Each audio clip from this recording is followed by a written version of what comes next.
ये सुनिश्चित किया जाना बहुत जरूरी है कि अफगानिस्तान की धरती का इस्तेमाल आतंकवाद फैलाने और आतंकी हमलों के लिए न हो। हमें इस बात के लिए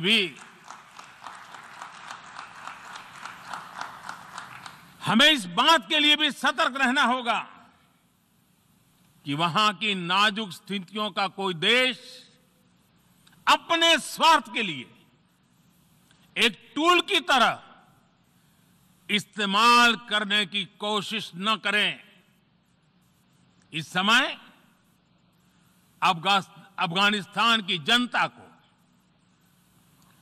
वहां की महिलाओं और बच्चों को, वहां की माइनॉरिटीज को मदद की जरूरत है और इसमें हमें अपना दायित्व निभाना ही होगा। अध्यक्ष महोदय, हमारे समंदर भी हमारी साझी विरासत है, इसलिए हमें ये ध्यान रखना होगा कि ओशन रिसोर्सेज को हम यूज करें, एब्यूज नहीं। हमारे समंदर अंतर्राष्ट्रीय व्यापार की लाइफलाइन भी है। इन्हें हमें एक्सपांशन और एक्सक्लूजन की दौड़ से बचाकर रखना होगा। रूल बेस्ड वर्ल्ड ऑर्डर को सशक्त करने के लिए अंतर्राष्ट्रीय समुदाय को एक सुर में आवाज उठानी ही होगी। सुरक्षा परिषद में भारत की प्रेसिडेंसी के दौरान बनी विस्तृत सहमति विश्व को मैरीटाइम सिक्योरिटी के विषय में आगे बढ़ने का मार्ग दिखाती है। अध्यक्ष महोदय, भारत के महान कूटनीतिज्ञ आचार्य चाणक्य ने सदियों पहले कहा था, कालातिक्रमणात् काल एव फलम पिबति। जब सही समय पर सही कार्य नहीं किया जाता तो समय ही उस कार्य की सफलता को समाप्त कर देता है। संयुक्त राष्ट्र को खुद को प्रासंगिक बनाए रखना है तो उसे अपनी इफेक्टिवनेस को सुधारना होगा, रिलायबिलिटी को बढ़ाना होगा।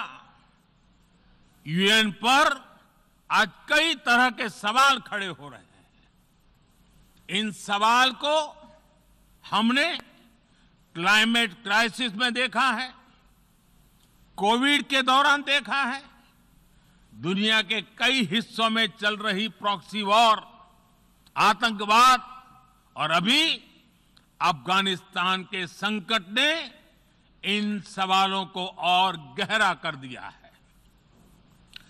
कोविड के ओरिजिन के संदर्भ में और ease of doing business ranking को लेकर वैश्विक गवर्नेंस से जुड़ी संस्थाओं ने दशकों के परिश्रम से बनी अपनी विश्वसनीयता को नुकसान पहुंचाया है।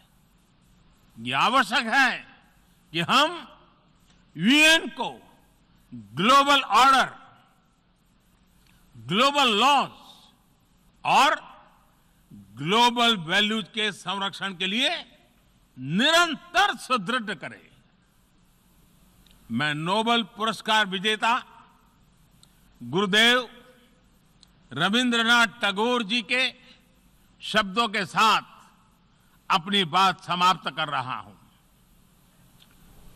शुभो कर्मोपोथे, शुभो कर्मोपोथे, धोरो निर्भयो गान, सौभ दुर्बल सौन्योष होक अवसान। अर्थात अपने शुभ कर्म पथ पर निर्भीक होकर आगे बढ़ो, सभी दुर्बलताएं और शंकाएं समाप्त हो। ये संदेश आज के संदर्भ में संयुक्त राष्ट्र के लिए जितना प्रासंगिक है, उतना ही हर जिम्मेदार देश के लिए भी उतना ही प्रासंगिक है। मुझे विश्वास है हम सबका प्रयास विश्व में शांति और सौहार्द बढ़ाएगा, विश्व को स्वस्थ, सुरक्षित और समृद्ध बनाएगा। इन्हीं शुभकामनाओं के साथ बहुत बहुत धन्यवाद। नमस्कार।